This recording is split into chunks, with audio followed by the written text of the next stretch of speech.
Kumusta mga ka-scoop? Welcome sa ating channel. Tara, samahan niyo ako at alamin natin ang latest na scoop. Jericho, nagalit nga ba sa kapatid na si Jeremiah sa pa-house tour at pa-interview kay Julius Babaw? Nayanig ang pamilya ni Jeremiah Rosales sa utos ng kuya nitong si Jericho Rosales na baklasin ng buo ang interview sa una sa YouTube channel ni Julius Babaw.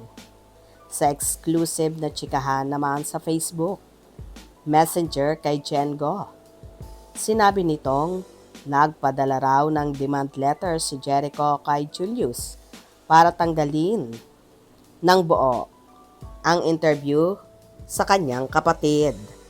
Kwento ni Jen, hindi raw nagustuhan ni Jericho na ginawa ang panayam sa bahay ni Jeremiah.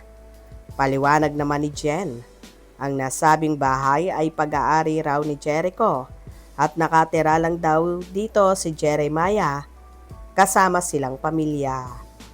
Nagkaroon pa ng house tour kaya nadagdagan ang pag-alma ni Jericho. Ayon pa rin kay Jen, patuloy pa ni Jen, hindi rin daw nagustuhan ni Jericho ang salaysay ni Jeremiah na nag-construction worker ito. Lumalabas na parang pinabayaan ni Jericho si Jeremiah, gayong todo-todong suporta niya sa kapatid. Pinagalitan daw ni Jericho si Jeremiah at inutusan itong huwag sumalang sa kahit na anong interview. Pinag-uusapan pa raw kung mauulit pa ang interview ni Julius kay Jeremiah dahil sa issue. Ayon kay Jen, na ibigay na sa kanila ang honorarium para sa nabaklas na interview kay Jeremiah. Well, sino ba naman ang di magagalit sa ginawa ni Jeremiah? Lalo pat hindi naman niya pala bahay yon at kay Echo kung saan nagpa-house tour pa ito. Isa pa, kahit kailan, hindi naman talaga pinabayaan ni Echo ang kanyang kapatid. Kahit na kung ano-ano ang ginagawa nitong kabulastugan. Kahit nga mga anak ni Jeremiah, kay Jen Go ay si Echo pa rin ang nagpapaaral. Kaya pangbabastos ang ginawa ni Jeremiah sa kanyang kapatid.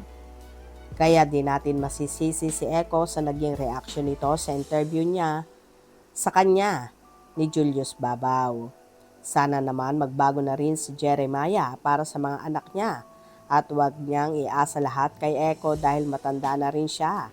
Dapat di na siya kargo ng kanyang kuya. Super bait lang talaga ni Echo na hindi niya matiis ang kapatid at mga pamangkin nito. Kayo, anong reaction nyo regarding dito? I-comment ang inyong opinion sa ibaba. At kung gusto nyo ng latest showbiz updates, celebrity news at trending entertainment stories, huwag kalimutang i-like ang video, mag-subscribe sa Viral Scoop at i-click ang notification bell para lagi kayong updated. Ako si Scoop at tandaan, kapag may usap-usapan, may scoop.